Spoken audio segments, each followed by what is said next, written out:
Tulisa Natasha dengan NIM 237211026. Lalu Dan saya Rahma Aliana Hidayah dengan NIM 237211015. dan saya Edna Nurfitri dengan NIM 237211011. Saya Lulu Kasyanti dengan NIM 237211019.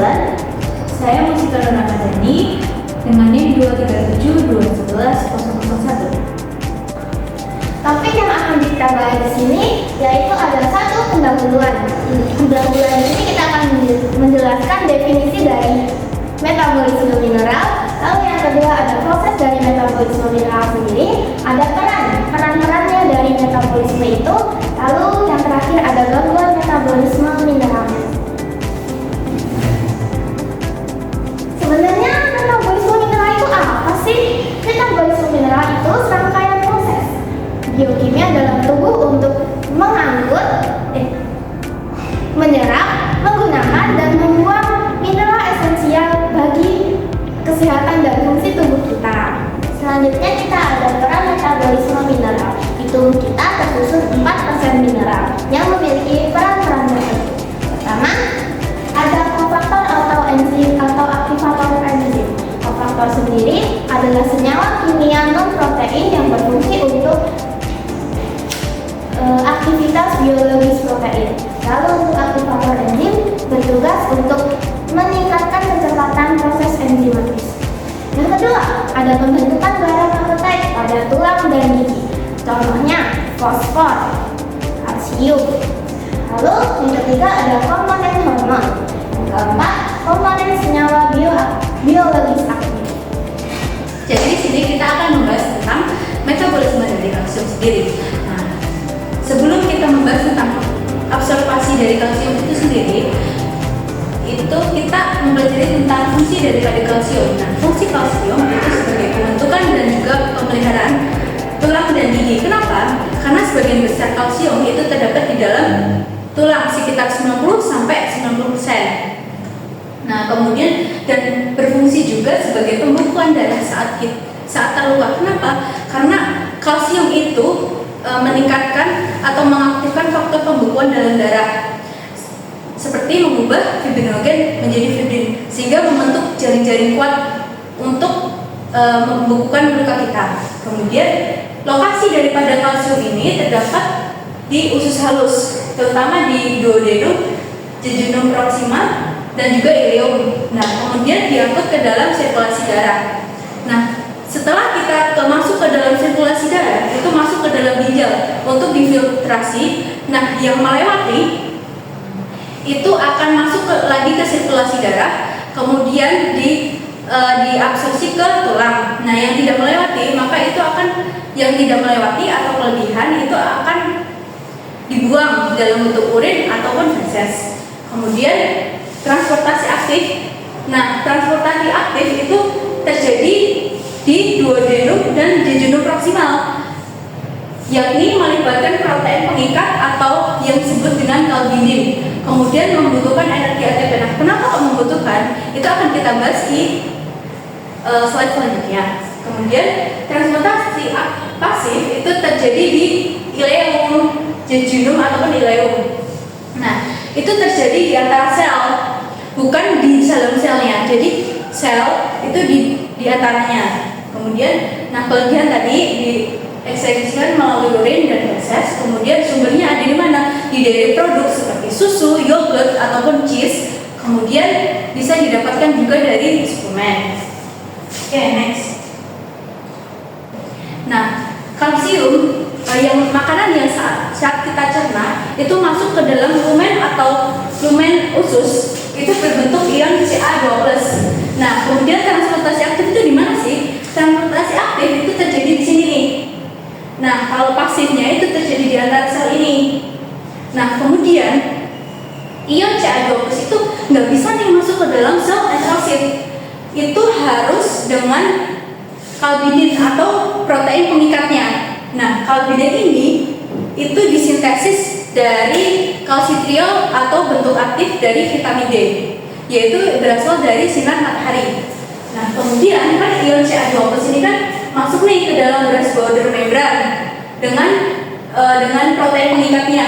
Kemudian protein pengikat ini masuk dengan ion Ca2+ atau kalsium masuk ke dalam sel enterosit. Kemudian, nah di sini saat akan keluar atau ke dalam membran basolateral itu menggunakan pompa ATPase.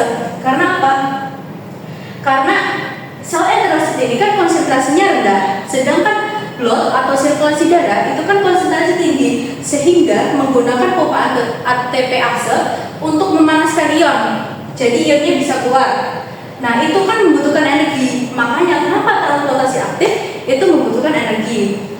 Nah, kemudian magnesium atau natrium ini apa sih fungsinya? Ini itu untuk membantu pompa ini. Kemudian transportasi pasif. Nah, transportasi itu terjadi di antara sel ini. Nah, itu terjadi ketika konsentrasi lumen usus itu tinggi, sehingga ini dari konsentrasi tinggi ke konsentrasi rendah, sehingga tidak membutuhkan energi. Jadi itu terjadi secara alami. Oke. Nah, kemudian kalau ini di usus halus nih kita sudah nih. Nah, kemudian lanjut ke dalam usus besar. Nah, di dalam usus besar itu biasanya kalsium itu terikat dengan fiber atau yang kita sebut dengan serat. Nah, bakteri itu fungsinya itu memisahkan antara serat dengan bakterinya. Nah, seratnya itu dibuang dalam bentuk feses, kemudian kalsiumnya itu masuk ke dalam sirkulasi darah. Kemudian hasilnya apa? Hasilnya itu 40% kalsium itu terikat dengan proteinnya tadi sebanyak 40% yang disebut sebagai albumin atau prealbumin, sedangkan 10%-nya itu hasilnya sebagai non protein kompleks kalsium yang disebut dengan sitrat, sulfat ataupun fosfat. Nah, apa yang akan terjadi kalau misalnya asupan kita itu kurang? Maka yang terjadi adalah kurang dari 4 mg per mililiter. Apa yang terjadi? Maka akan meningkatkan sekresi daripada hormon paratiroid hormon, sehingga terjadi reabsorpsi tulang. Jadi kalsium di dalam tulang itu pecah, sehingga untuk memasuki pasukan darah. Kita lanjut ke fosfor. Nah, fungsi daripada fosfor itu sebagai pembentukan tulang dan gigi. Karena 85% fosfor itu terdapat di dalam tulang. Kemudian meningkatkan kinerja pencernaan makanan, kemudian membantu pembuangan sisa metabolisme atau zat-zat yang tidak berguna lagi, kemudian pembentukan protein, dan lebih utamanya itu sebagai komponen pembentukan ATP. Nah, lokasi absorpsi ini terjadi di usus halus, lebih tepatnya di duodenum dan jejunum. Nah, kemudian setelah di usus halus itu lalu masuk ke dalam portal atau aliran darah. Kemudian transportasi aktif itu menggunakan sistem carrier mediated seperti protein pembawa tadi juga. Kemudian melawan gradien sehingga menggunakan energi karena kan melawan gradiennya. Kemudian transportasi pasif itu mengikuti gradien konsentrasi sehingga tidak membutuhkan adanya energi. Nah, fosfor yang dibuang itu fosfor yang kelebihan itu dibuang melalui urin.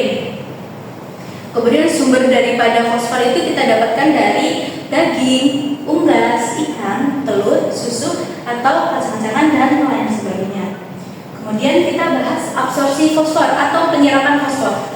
Nah, biasanya makanan yang kita cerna itu fosfor itu berbentuk organik. Berbentuk organik ini ya. Ini terjadi di lumen usus. Nah, kemudian sebagian besar atau kebanyakan fosfor itu diserap dalam makanan itu berbentuk anorganik, sehingga harus diubah ke anorganik. Dengan cara apa? Dengan cara menghidrolisis enzim fosfolipase atau alkalin fosfat sehingga menghasilkan PO4-2-amin. Nah, kemudian transportasi aktifnya di mana? Transportasi aktif itu terjadi di sini. Nah, sedangkan pasifnya itu terjadi di sini. Nah, kita bahas tentang transportasi aktif terlebih dahulu ya. Nah, transportasi aktif itu menggunakan mediasi carrier mediated sehingga masuk ke dalam Bruch's border ke dalam sel enterosit, melalui Brisbader, kemudian menuju ke basolateral membrane dengan ditingkatkan oleh natrium, sehingga pada saat hasilnya itu berikatan dengan natrium mineral lainnya. Kemudian yang difusi, yang transportasi pasif atau disebut sebagai difusi sederhana, biasanya itu secara alami. Jadi ini kan masuk ke dalam ini, itu mengikuti gradien sehingga tidak membutuhkan energi. Kemudian hasilnya itu sebagai fosfor organik. Kemudian yang setelahnya, lalu ada juga yang berbentuk, hasilnya juga ada yang berbentuk fosfor free. Nah, 70% itu berbentuk organofosfat dan 30% itu berbentuk bebas seperti HPO42- ataupun H2PO4-. Nah, kan tadi ada 30%. Nah, sebagian kecilnya itu berikatan dengan natrium atau mineral lainnya. Kemudian, nah PO42- ini bisa bereaksi dengan Mg3PO42 sehingga membentuk pengendapan dan kemudian dieskresikan. Kemudian apa sih perbedaannya kalsium dengan fosfor? Kalau kalsium itu lebih banyak dibutuhkan tubuh, kayak yang masuk itu banyak, sedangkan fosfor itu lebih banyak dibuangnya daripada dibutuhkannya. Selanjutnya kita lanjut ke natrium. Natrium memiliki fungsi mengatur keseimbangan cairan dalam tubuh kita. Lokasi penyerapan natrium ini berada di usus halus, terutama di D junuk dan C junuk, dan kemudian akan diangkut ke dalam sirkulasi darah. Pengangkutan ini dapat menggunakan dua transport, pertama itu transport aktif atau memerlukan energi. Contohnya pada pompa natrium kalium ATPase. Dia ada transport pasif yang melalui saluran ion sehingga tidak memerlukan energi yang bergantung pada konsentrasi. Nah, kelebihan natrium ini akan diekspresikan di ginjal dan akan dibuang melalui urin. Sumber natrium sendiri yaitu dari garam meja dan makanan olahan seperti sosis atau ham. Selanjutnya, di sini ada skema tentang pompa natrium kalium ATPase. Pertama, di sini ada 3 Na, molekul Na yang ingin keluar dari interior ke eksterior. Ini memerlukan ATP atau adenosin trifosfat. Seperti yang sudah dijelaskan tadi, transport aktif memerlukan energi. Adenosin trifosfat ini akan melepaskan satu ikatan fosfatnya untuk membantu Na keluar dari interior. Selanjutnya, adenosin trifosfat ini kan akan menjadi adenosin difosfat. Nah, kalium dari eksterior, kalium akan masuk ke dalam interior dan membawa satu ikatan fosfat yang hilang tadi. Setelah masuk, ikatan fosfat yang hilang tadi ini akan bergabung kembali di ADP dan akan membentuk ATP, sehingga sirkulasinya akan berulang seperti itu. Selanjutnya kita akan masuk ke zinc atau seng. Seng ini memiliki peran dalam sintesis protein dan DNA dan juga memiliki fungsi di sistem imun tubuh kita. Lokasinya pun masih sama, diabsorpsi di usus halus melalui transport aktif seperti transport spesifik ZIP4. Zinc ini diangkut atau terikat oleh albumin di dalam aliran darah. Kelebihan zinc ini juga akan diekspresikan atau dibuang melalui feses. Sumber zinc atau seng yaitu daging merah, asal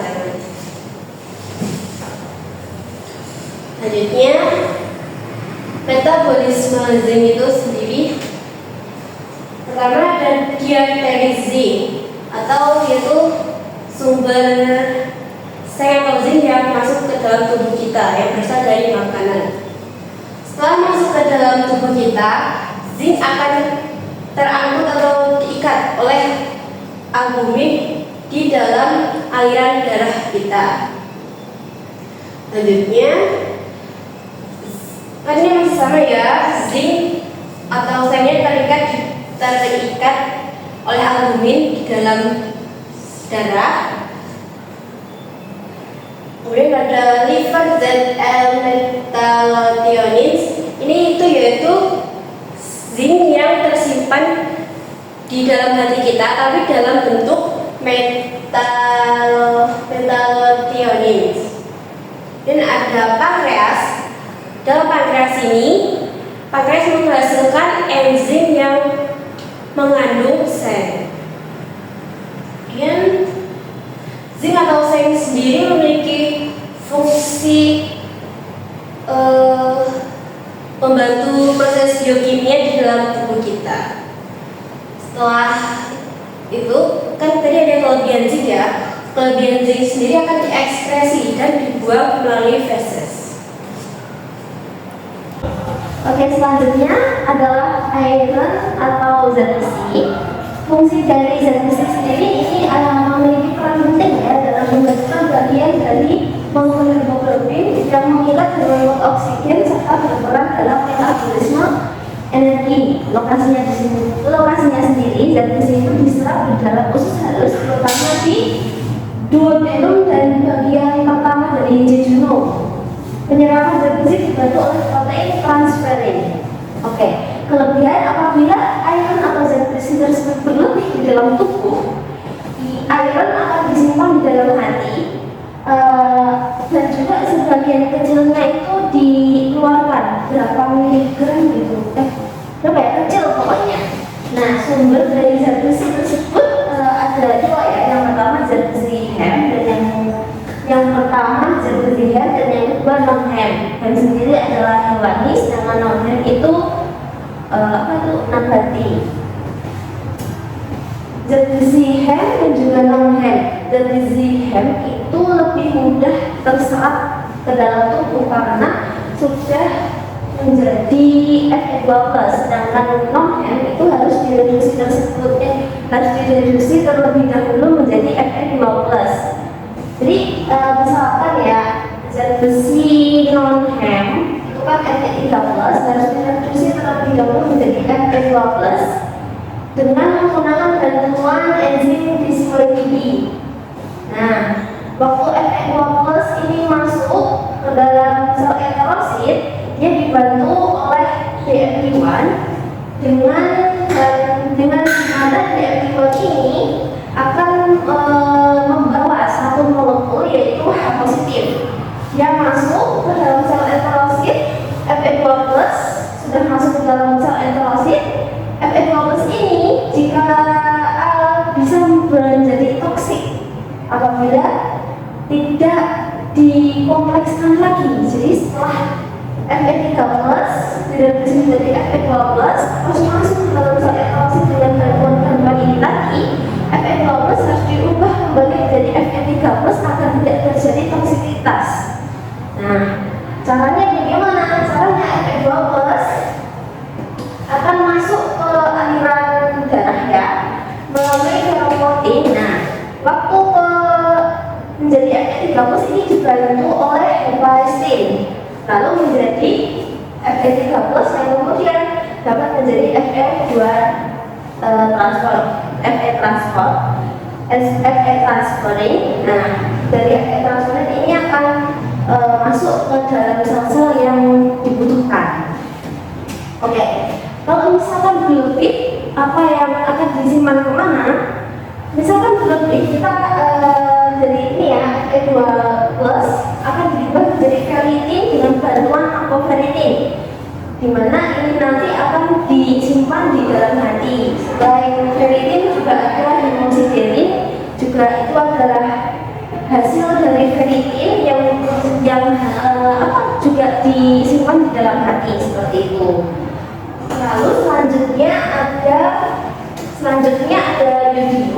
Yodium memproduksi hormon tiroid. Jadi yodium ini intinya dia memproduksi hormon tiroid yang dimana mengatur pola metabolisme, pertumbuhan dan perkembangan tubuh.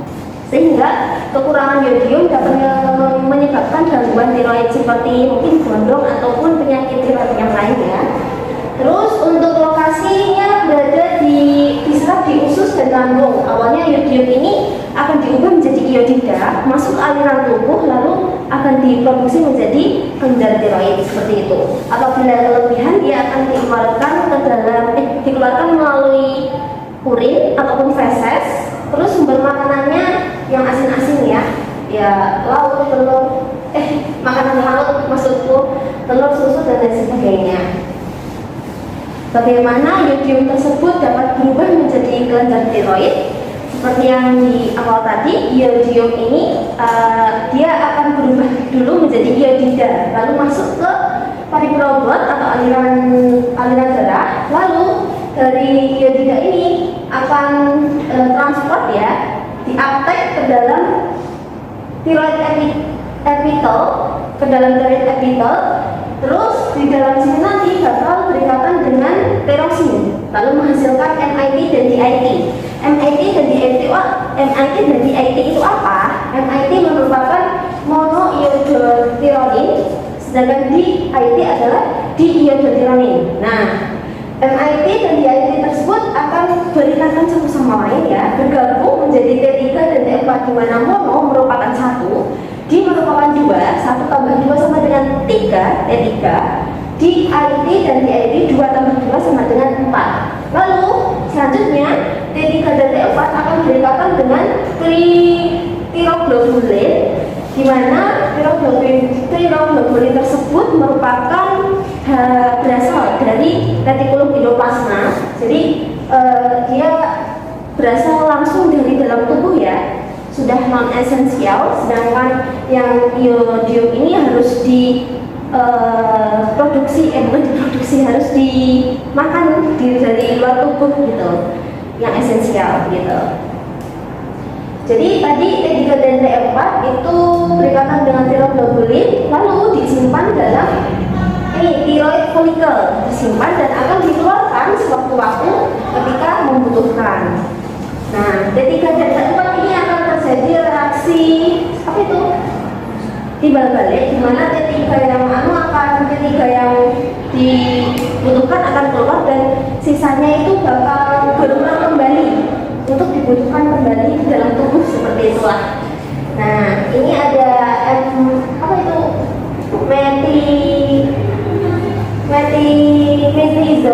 metizol ini apa itu? Metizol ini waktu ada ini dan ini itu membantu. Jadi dia ikut dalam pembentukan ini dan pembentukan ini, seperti itu.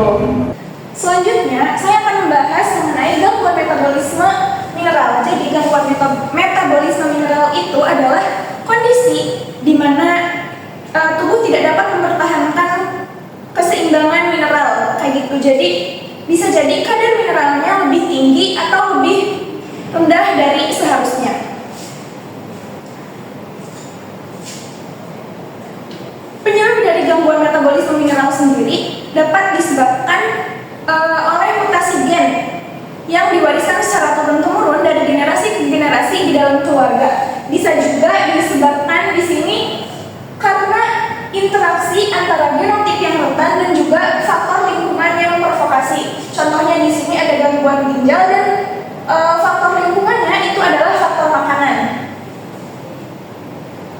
Salah satu gangguan metabolisme mineral yaitu adalah hipokalsemia, yaitu kondisi kadar kalsium di dalam darah yang rendah. Jadi, kalsium tidak hanya terdapat di dalam tulang, tetapi juga ada di dalam darah. Fungsi kalsium di dalam darah sendiri yaitu sebagai untuk membantu saraf-saraf bekerja dan juga membantu otot-otot untuk bergerak. Kekurangan mineral yaitu kalsium di dalam darah akan memperhambat